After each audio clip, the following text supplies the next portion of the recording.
Good morning, everyone. I just wanted to do a little update on the seeds progress. We have lots and lots of green. Things are a little dry this morning. I'm getting in here a little bit late. And I have a fan going for airflow, and I have my little tower heater here to keep it nice and warm, and all my crazy lights to keep them happy.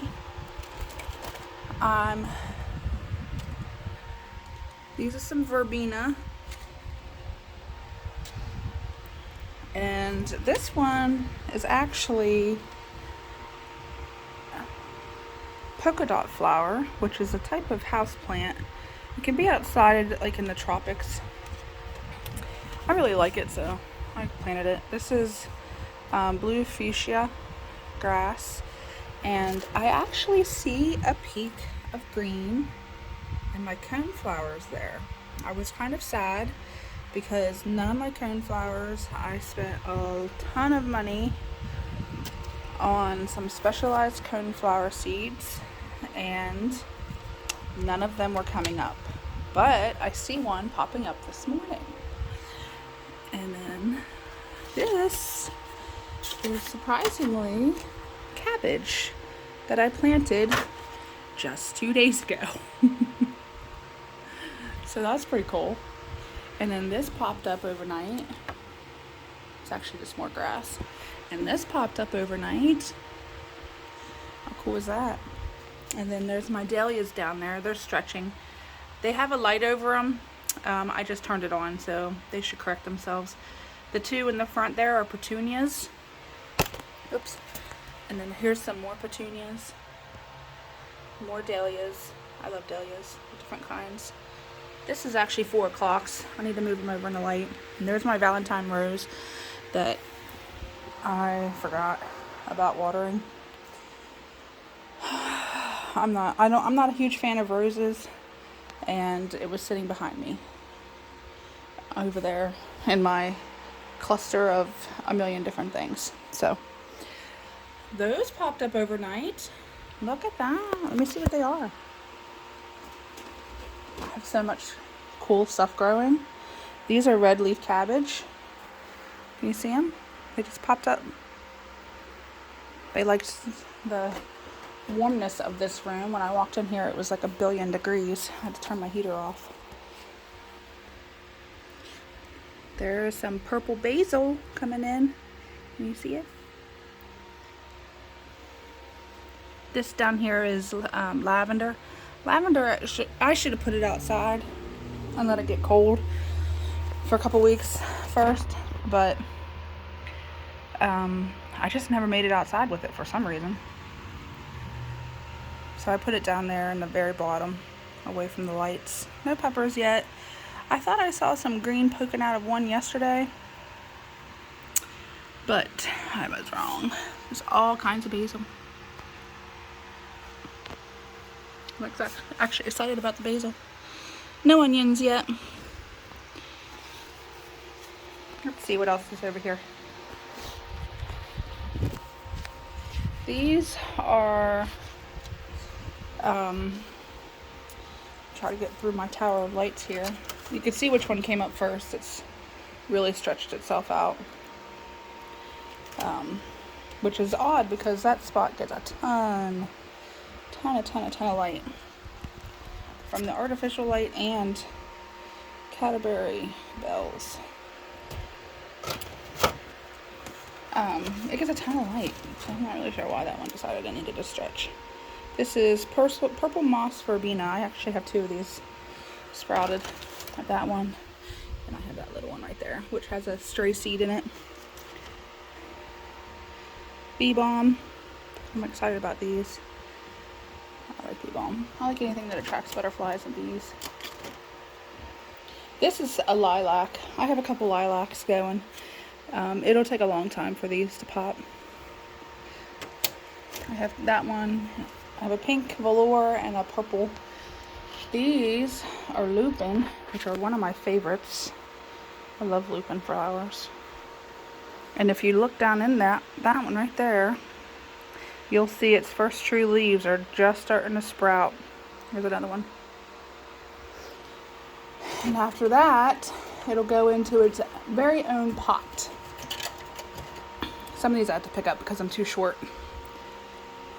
This is Maroon and White Columbine, which I got these from someone last year, and I don't see any sprouting in there. So they may be duds. Those are all marigolds back there, and again, they're stretching. By the end of the day, they'll actually be turned. If I remember, I'll do a little picture or video. They'll be stretching this direction for these lights. I guess those are greedy little things. Some more petunias.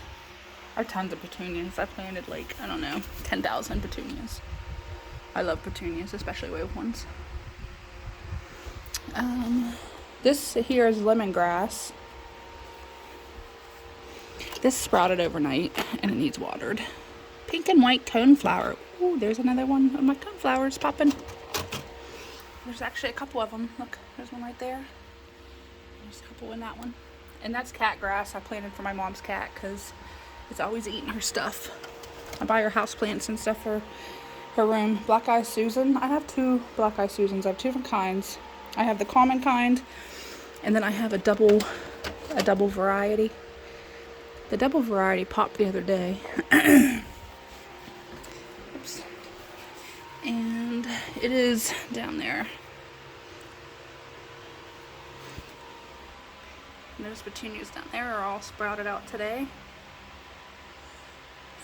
These are begonias in this seed starter, and not a single one of them popped. So I'm not really sure. But that's an update. I got some thermometers that send the information to my phone so I can watch the temperatures overnight in the greenhouse. So once it starts to get a certain temperature in the greenhouse overnight, I will start moving these down there. Let me adjust this so my basil gets some of it.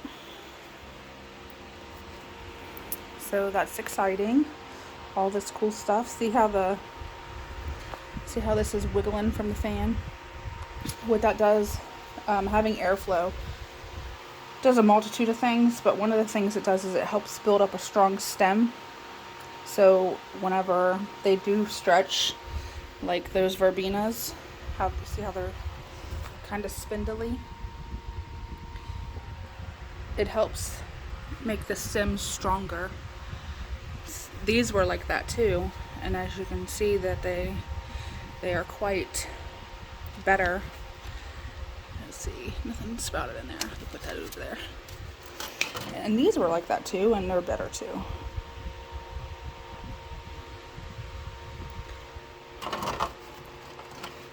So that's the importance of a fan. And my spider plant is loving it up there because it gets misted multiple times a day. This thing is taken off, and the leaves, it's got new sprouts all over it. It just is loving life right there with all the misting it's getting from all these plants. All right, I will do another video in a couple days. I still have tons.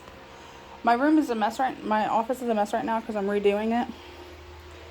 But I still have a ton of seeds. Like these are all my cut flower garden seeds, which I don't think I did a video on. And my herbs. Now there are some herbs that do not like to be transplanted.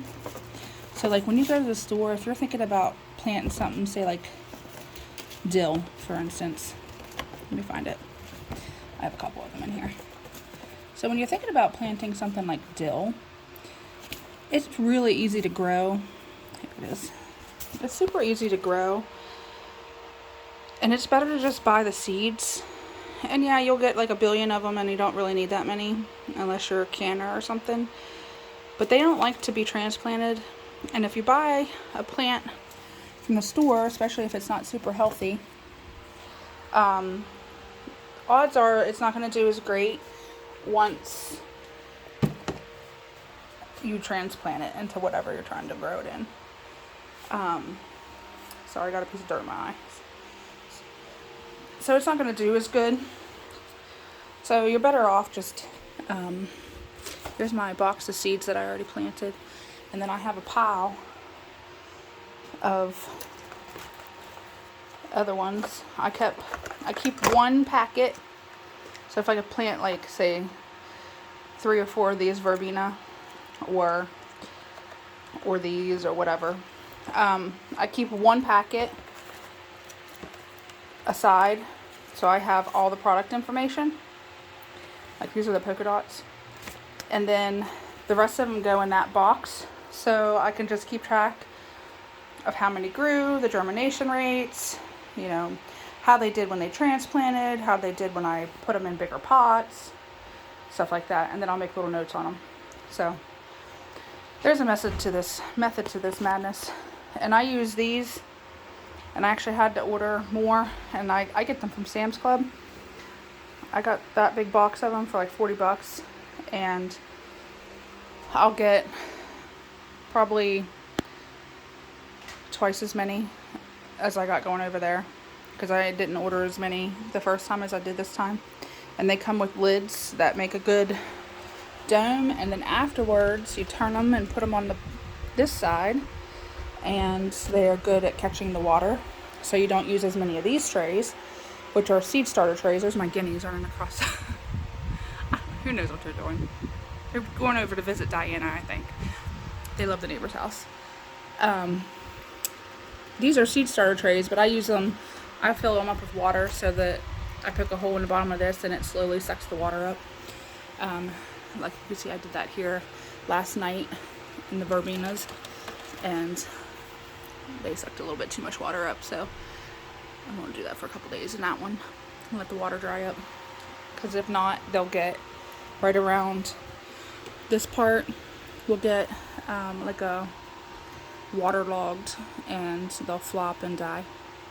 And those are the 2 clematises that grew out of that bunch, the only 2 that sprouted, and they both did that.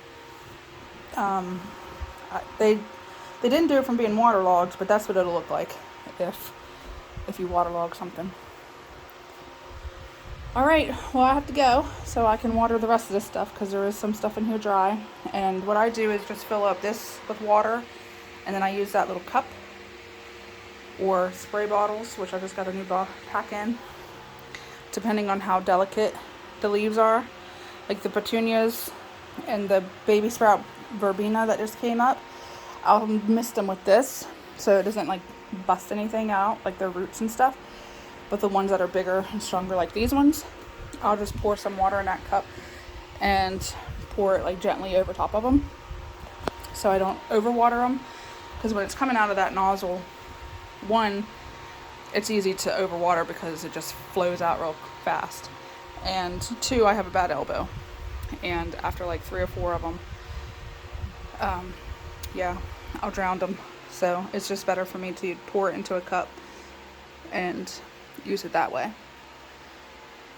All right, we'll see you in a couple days with another update.